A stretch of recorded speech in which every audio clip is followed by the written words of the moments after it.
Hey everyone, so I just finished reading the Bacchae, and a couple things I noticed right off the rip was Dionysus was the main character the whole time, but us as readers were the only people that actually knew that it was him and not just some strange man, rather than what the Bacchae, the women, and Pentheus saw him as, which was the strange man. Another thing I noticed was how a majority of the play was in song or strophe, and how the women communicated through this throughout most of the play. Um, a thing I saw was interesting in one of those songs was when they said sword bearer sliced through his throat. They were talking about Pentheus getting killed, and in the scene right after that song, it revealed that Pentheus was dead. In the terms of value, I chose the Bacchae value, the women, and their values were more worship Dionysus and you'll get everything you want, fear nothing, and Dionysus will be behind you.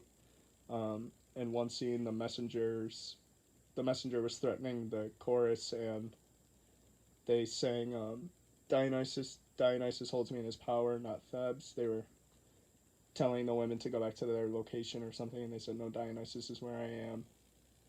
Another value I saw was Pentheus's value, and he was talking about how he holds real power, and the women should be following him and not revolting for this strange person who is probably not even a god. And his values were just Dionysus is not even relevant.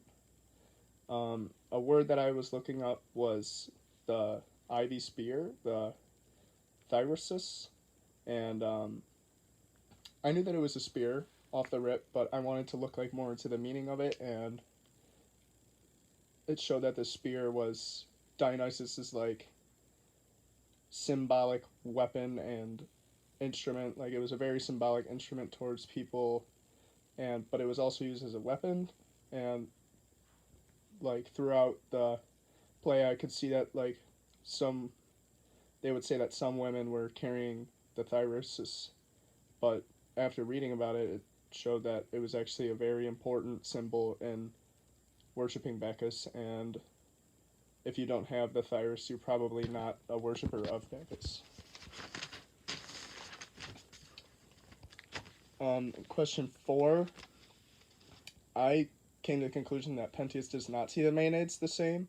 Um, I think that everybody other than him saw the Maenads as just a group of calm, peaceful women just worshiping this new god that is the son of Zeus, and they're just living their life. But after this, Pentheus is talking about how he he was he was literally pulled apart limb by limb by these women, and he probably sees them as monsters because they left him. They didn't leave him, but they dropped everything for this random guy Dionysus, and then in the end they turn into monsters, and Pentheus was ruined. And yeah, um, for the Elvis scene, Elvis portrayal of this, I would say that Dionysus and Elvis have a connection due to their cult like followings. Elvis was a pretty popular guy back then, and Dionysus had a cult of his own, so you could put two and two together and think that Dionysus and Elvis both had powerful features. And the two questions that I had that I wanted to ask were what was the meaning of the Bacchae going from calm and peaceful to absolute limb tearing monsters like they were to Pentheus? Um, I just wanted to see why that was so, how they were so peaceful at one point and then so monstrous at another point. And then my other question was, what was the purpose for having so many songs and chorus from the chorus from the Bacchae? I was just confused for me that they only pretty much sang rather than interacted with people such as Pentheus or Dionysus.